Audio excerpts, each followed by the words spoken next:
Now you open your battery cover by turning the knob here, and you slide up. To register the fingerprint, you press number 2 once. Then in front, you press 3. Then you put the finger. Second time, third time, fourth time, fifth time, 6, 7,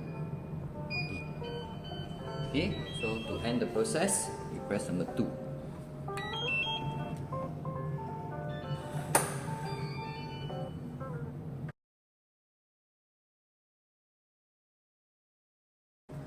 Press number 1. Enter the password that you want. For example, 48 star. Once you key in your new password, the old password will be override. To end the process, you press number 1 again.